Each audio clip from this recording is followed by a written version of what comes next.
What's up, brother? We've been working hard for a long, long time, you know what I mean? And this is basically makes me happy and to see my dad that he's able to buy himself, a house with a big private gym.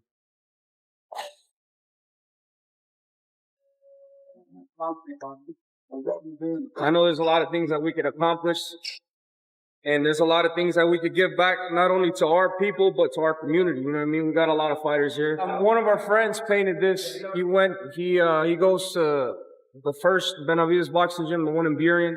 He paints them all himself, so he's a talented brother. So but yeah, this is my dad's design, you know what I mean? This is actually my first time, starting training camp here in this gym. Stretch it down, pull it up. Ready, go. 10, 9, 8, 7, power, 6, 5, power, 4, power, 3, 2, one more. Good. Under here. Roll under the bed.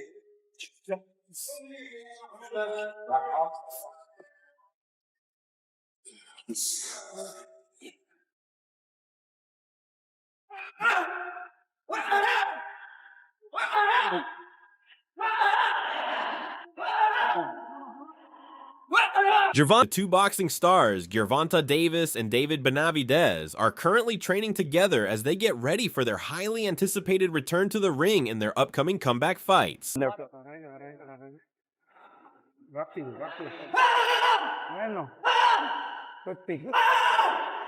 10 seconds.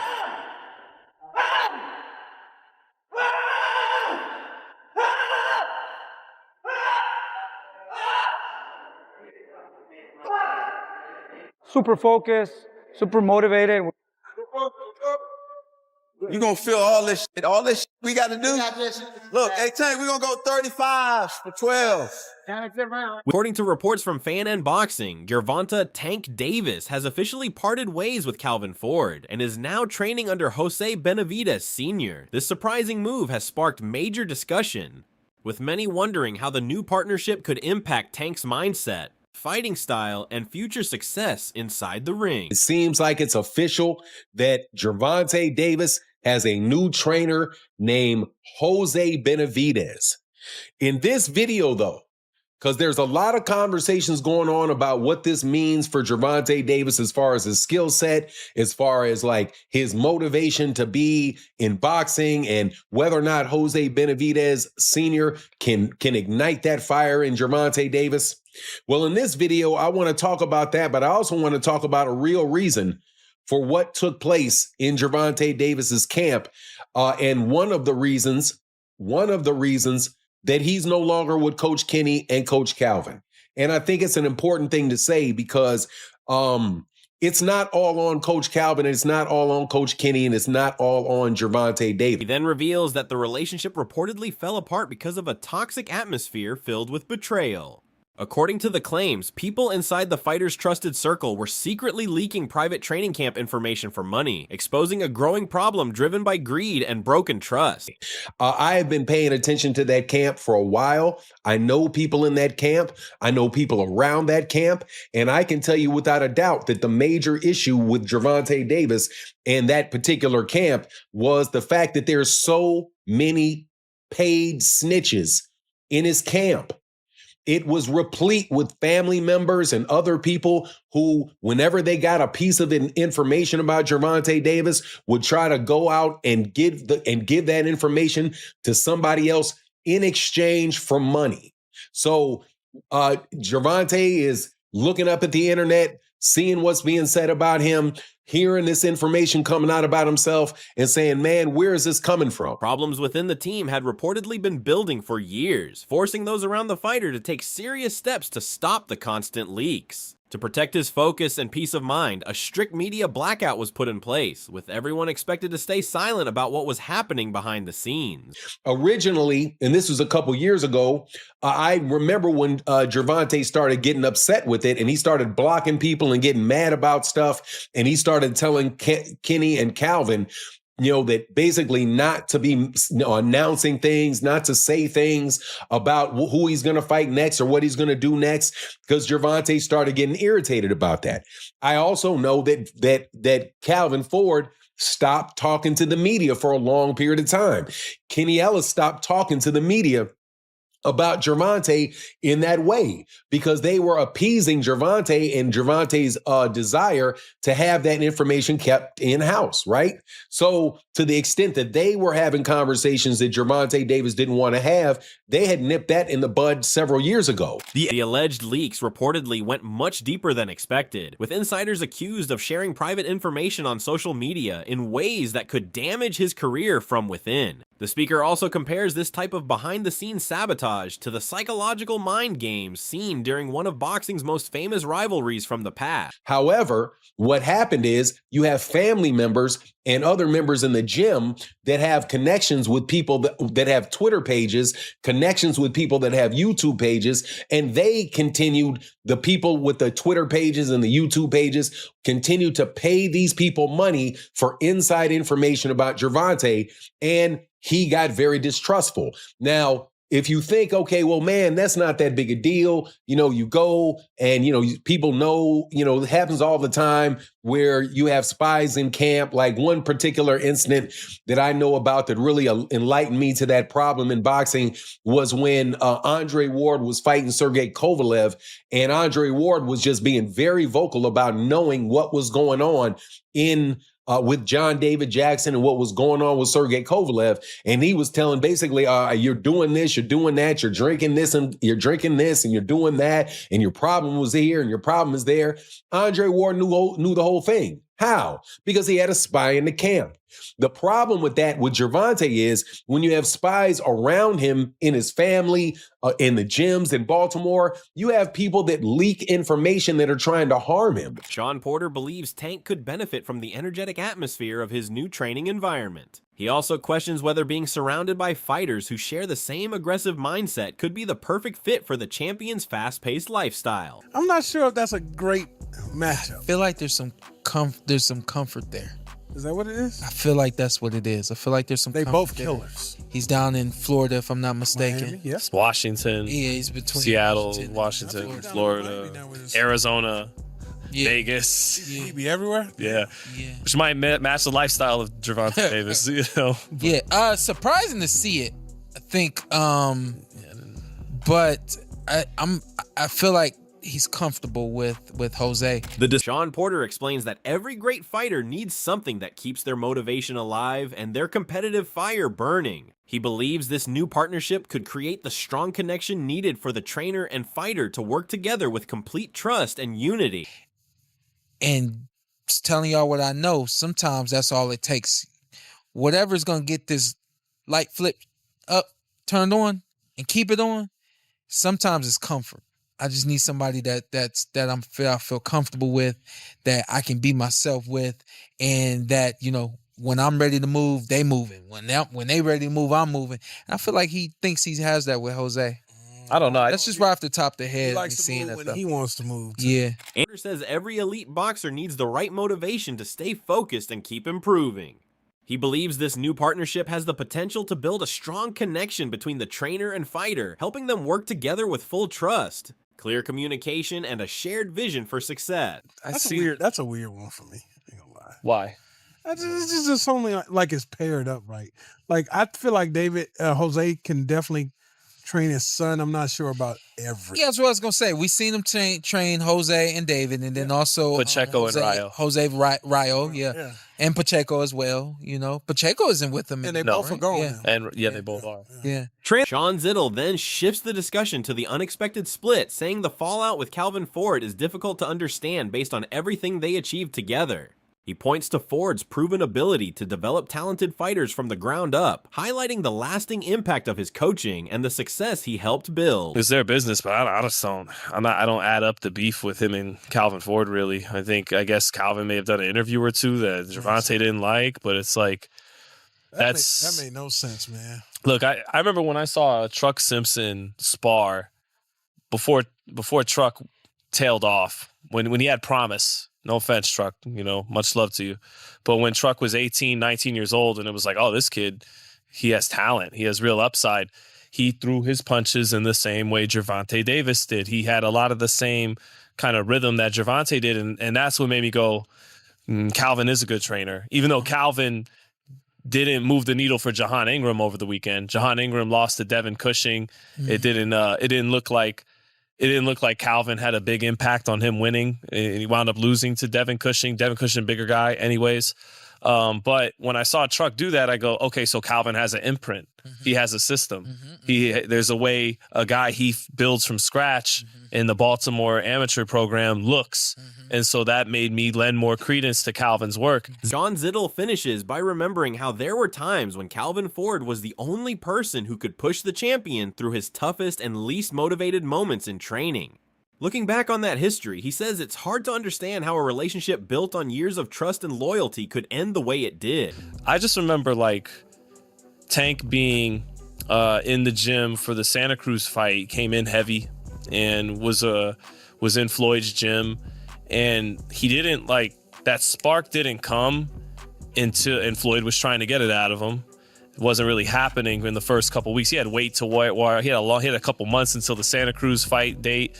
But once Calvin came to the gym from Baltimore, he like the spark started and the light came on, and I was like, that's a bond. And I don't know, I'm just, it's like I don't know what the big beef is. Why Calvin built you from scratch. Right. He has always went to bat for you, even when you make it very hard for someone to go to bat for you with all the shit you put you yourself and your fan base through and the boxing world through. And Calvin's always tried to say the right things to not offend you. Right. But hey, Although Tank has officially started an intense training camp with Jose Benavidez Sr., uncertainty still surrounds what comes next.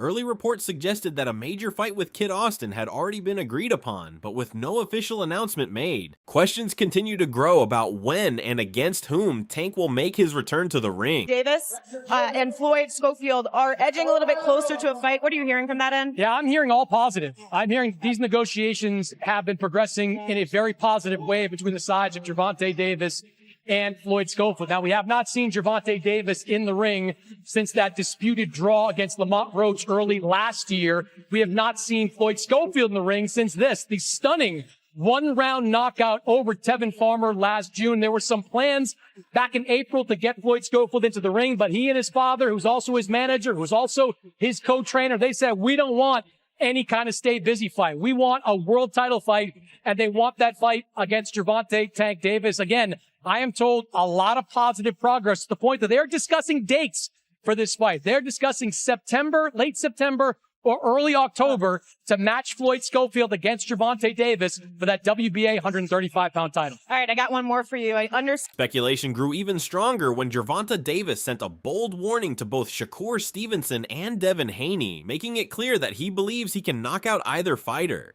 His comments have created even more excitement, with fans now eagerly waiting to see who will be the next opponent to face him in the ring. I said this, right? And I don't hide it. I said that I think that there's 3 people in the world that I think that could beat Tank. That would be Devin, that would be Shakur, and Tank Davis himself.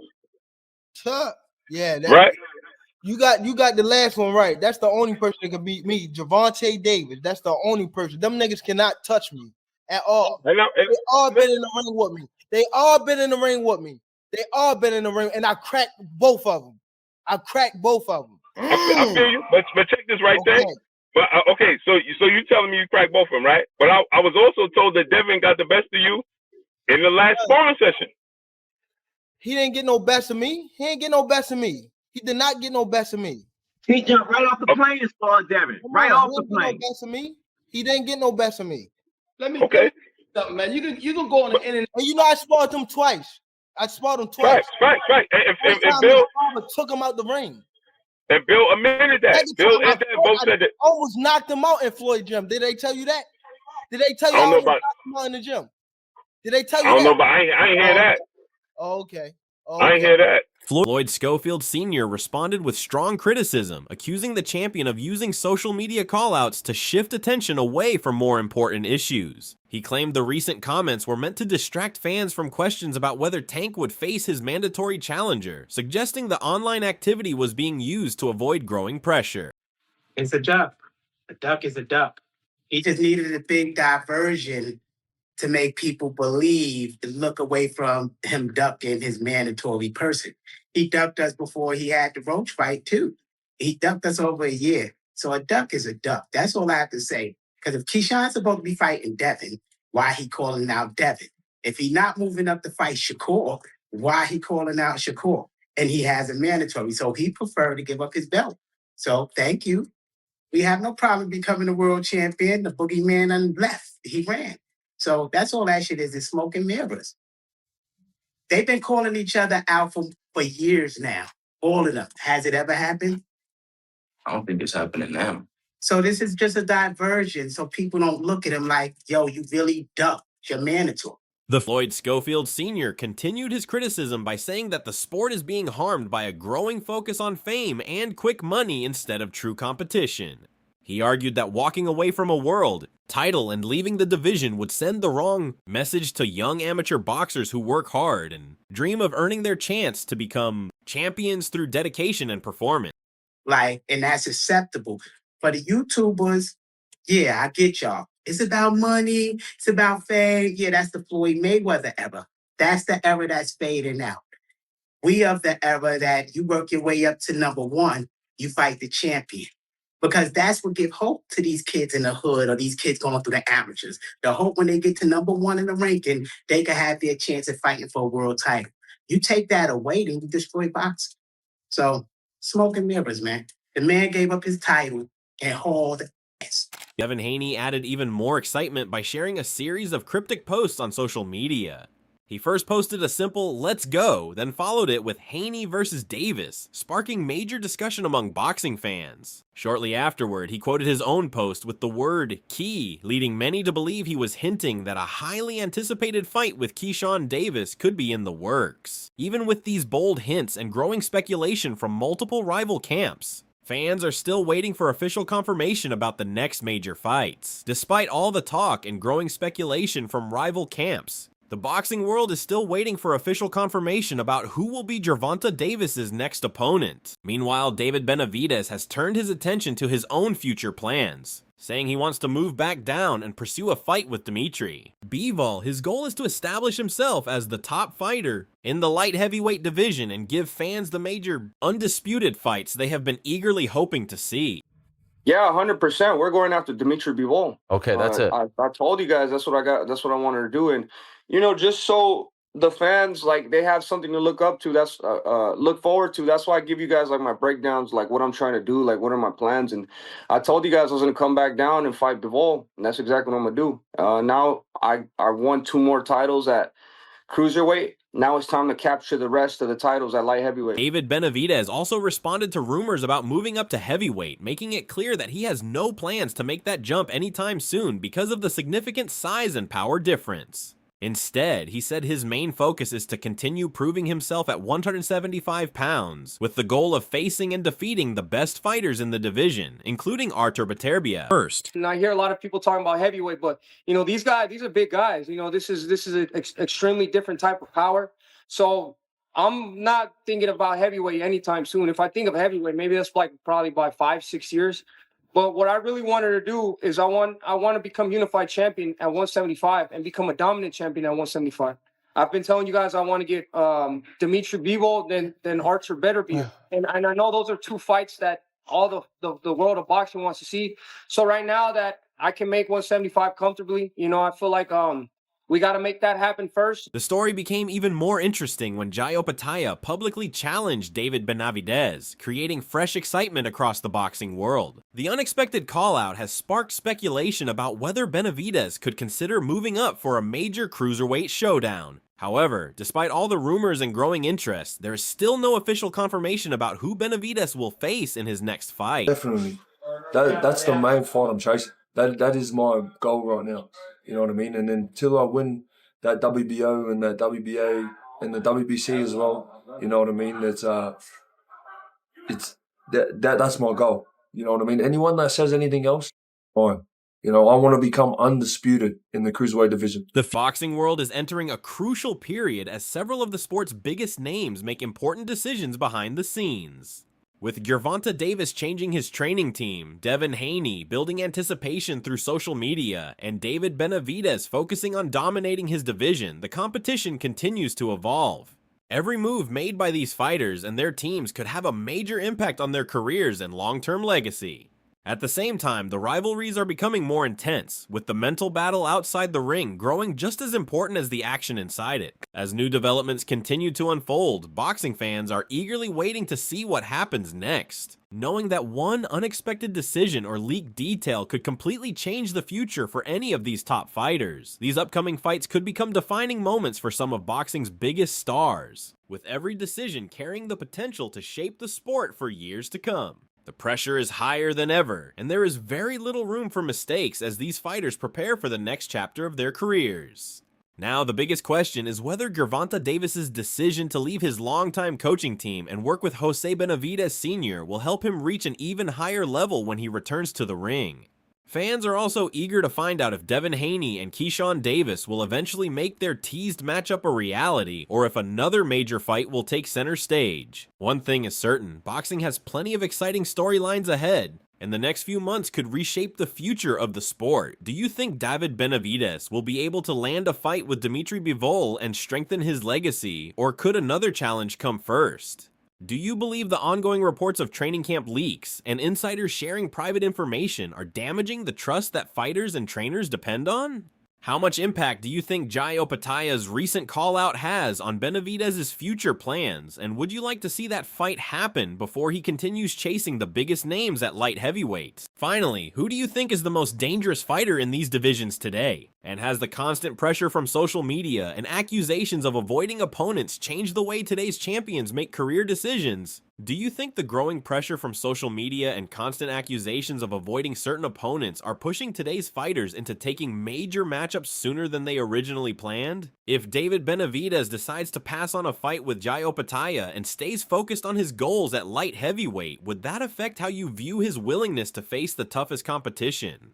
Share your thoughts in the comments below. We'd love to hear your predictions and opinions. If you enjoyed this video, don't forget to like, subscribe, and turn on notifications so you never miss our latest boxing news, fight updates, and exclusive coverage. Thanks for watching, and we'll see you in the next video.